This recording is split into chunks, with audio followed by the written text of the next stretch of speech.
Captain, where do we start here with Chelsea? How convincing was that performance for you? Yeah, very convincing in the end. It could have been more goals. I think they look very good, Chelsea, going forward, a real forward threat. And I think that clean sheet will be a big thing for them as well, for their confidence. So they look very good today. How poor were Villa? I mean, you're the secret Villa fan, Lee. Yeah, they did look a little bit tired, a little bit leggy. I think the success and getting the top four last season came from energy and playing fast, and they didn't do any of that today. And I thought Chelsea did the damage in the first half and cruised through in second gear, really, second half. Who was the standout performer, Gary? Well, today? I think Chelsea had a few. I thought that, in particular, Carlton Palmer will Cole Palmer. Cole Palmer, apologies. It is getting late. Will catch the eye, obviously, with that wonderful goal that he scored as well. But I thought, actually, as a team, and they've struggled to keep clean sheets, and you do that with a good team performance, and they did that today. So rather than pick out individuals, I think overall it was a really good performance. It's a very safe answer. Is it? That feels a safe answer. Well, it's a bit dangerous at the beginning. We don't have team of the match. Well, I guess you would do if a team wins, but you do have the play of the match. What about yourself, Kit? I thought Caicedo was very good today, playing in that right-back slot, but then in the build-up coming into midfield that we spoke about, I thought he was full of energy. So his passing was very good. I thought he had a very good game today. That feels like a real manager's answer. Right. What about yourself, play of the match? I would go Fernandes, Caicedo in midfield. Neto played well. I'd probably give it to Fernandes because he got a goal as well. Got a goal, yeah, certainly. He's been on fire in recent weeks. But as for Chelsea, there was an interesting comment made by Enzo Maresca before the game that Chelsea are ahead of schedule.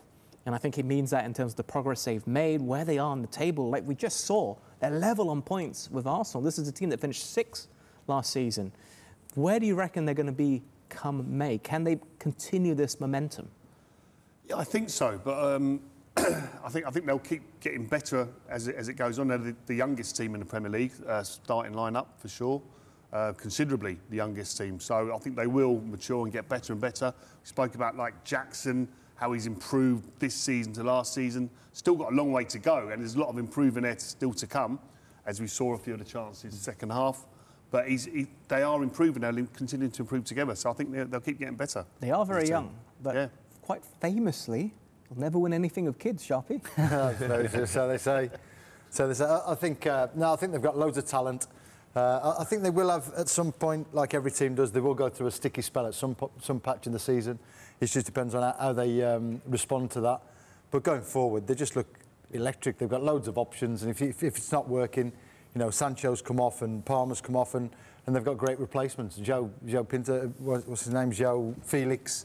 They've got Mudryk to come in. I think they've got a load of options going forward, which is unbelievable for Chelsea. And they must have a great opportunity to win a European trophy as well.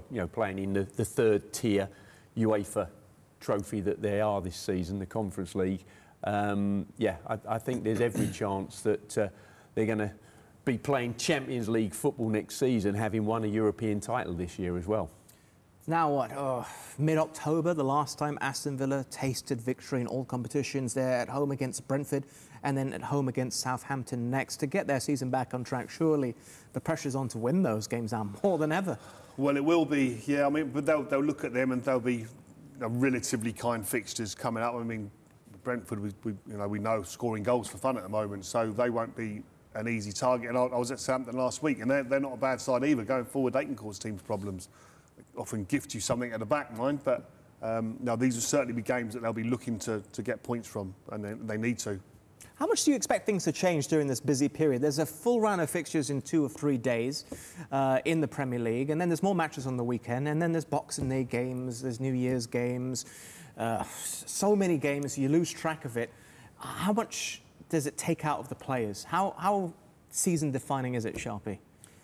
It just because this comes down to a period where it's just head down and crack on, and it's just monotonous. You forget what day it is, you forget who you're going to be playing. How much time do you have on the training ground? Not a lot. A lot of it's all rest and recuperation and massages, and so a lot of it is more about how you recover and try to nurse injuries, because you won't have many players that are fully fit going out onto the pitch. So yeah, it's just about getting through it and teams with the stronger squads will cope with it better, and you'll probably see a lot of changes in the league table over the next 6 weeks. I always think when there's a rapid number of games in quick succession, it's really beneficial to come into that in good form. And, you know, you have a look at Arsenal are coming into it in good form for the moment. Chelsea certainly as well. And, yeah, it can make a huge difference because very quickly, you know, 2 or 3 wins and you fly up the table, or you cement your position at the top of the table, whatever it might be, or you get cut adrift at the bottom. I mean, on Gary's point, it's amazing how suddenly your legs are not as tired when you won a game. Exactly. So if you go into this really busy period now in good form, like it says, and can continue that form, suddenly your body feels so much better than it would do when you've lost games. It's incredible. A lot of it is psychological as well. Psychological. Well, with that, like winning games, you don't feel as tired.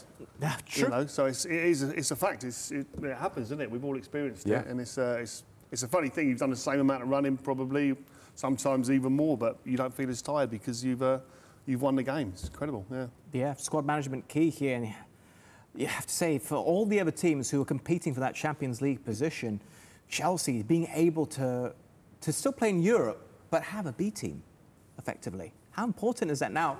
Looking again at this? Well, I think we saw that today. I think we saw Villa have come off the back of a big European night and looked leggy and tired and a little bit, I suppose, psychologically and mentally drained as well as physically drained. And Chelsea have played nearly a different team altogether, and they've come out sharp and looking bright and had the game won in half an hour. So it does make a huge difference. Yeah. Yeah. I think it's amazing what Maresca's actually managed to do, because when you consider players in and players out at Chelsea over that summer period, there was a total of, I think it was something in the region of 24 players in and out. It's just a huge turnover of players, and the year before, you know, with Pochettino there, the huge turnover again. And somehow he's moulded them into what looks like a really good unit. Well, it's a great situation to be in for him because he, like I say, he can make all these changes for Europe and still win the games quite comfortably or be doing very well. Because they've not made that many changes in the starting 11 Premier League. No. Which people sort of think they do, but they haven't done Chelsea because they've got such a big squad. But you can keep them happy by playing them all in, or relatively happy by playing them all in the European competition. So it's got the best of both worlds almost. So it's a very good time for Chelsea at the minute. Yeah, and don't forget, they've also been competing in the League Cup earlier this season. They've got the FA Cup coming up and be able to rest players there as well, compared to all the other teams competing for the Champions League position at least.